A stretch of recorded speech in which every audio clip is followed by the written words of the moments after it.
আসসালামু আলাইকুম রহমতুল্লাহ। 30,000 দিরহাম দান করে দিলেন। একবার তিনি নিজের কর্মচারীর হাফস ইবনে আব্দুর রহমানের নিকট কাপড়ের তান পাঠালেন এবং বলে দিলেন। প্রিয় দর্শক, বলছিলাম হযরতে আবু হানিফা রহমতুল্লাহি আলাইহির একটি বিস্ময়কর ঘটনা। প্রিয় দর্শক, আমাদের চ্যানেলে আপনি নতুন হয়ে থাকলে ইসলামিক নিত্য নতুন ভিডিও পেতে আমাদের চ্যানেলটি সাবস্ক্রাইব করে আমাদের পাশেই থাকুন।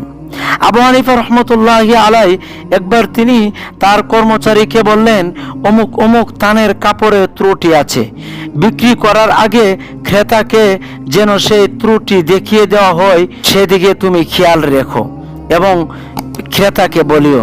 হাফস এ নির্দেশটি মনে রাখতে পারলেন না।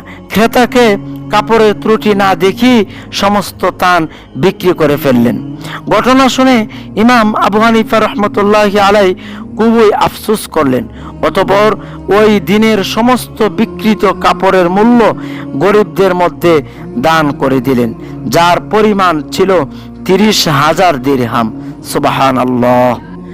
একদিন এক মহিলা কাপড়ের কিছু তান নিয়ে এসে আবু হানিফা রহমতুল্লাহি আলাইহিকে বলল, আমার এই কাপড়গুলো আপনি বিক্রি করে দেন। ইমাম আবু হানিফা রহমতুল্লাহি আলাইহি তার দাম জানতে চাইলেন। সে বলল 100 দিরহাম।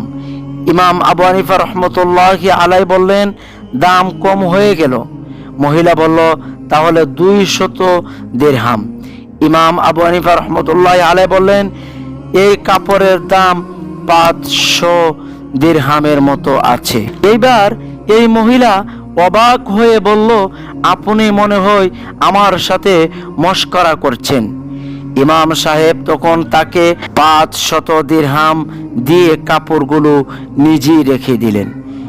এ ধরনের আমানতদারিতা ও সতর্কতার ফলে তার ব্যবসায় লোকসান না হয়ে দিন দিন উন্নত হতে থাকলো। সুবহানাল্লাহ, আল্লাহু আকবার। যে আবু হানিফা রহমতুল্লাহি আলাইহি কত বড় মনের মানুষ ছিলেন। আর আমরা তো এখন ব্যবসা করি, ব্যবসার মধ্যে অনেক মিথ্যে কথা বলি। মিথ্যে দিয়ে যেন আমাদের ব্যবসাগুলো আজ সাজানো। এই মিথ্যা দিয়ে ব্যবসা করা। প্রিয় দর্শক, আসুন আমরা যারা ব্যবসা করি সততার সাথে ব্যবসা যেন করি। আল্লাহ রাব্বুল আলামিন আমাদের প্রত্যেকের ব্যবসাতে যেন বরকত দান করেন। আমরা যেন সতর্কতার সহিত সৎ ব্যবসা করতে পারি। আল্লাহ আমাদের তৌফিক দান করেন। আল্লাহুম্মা আমিন।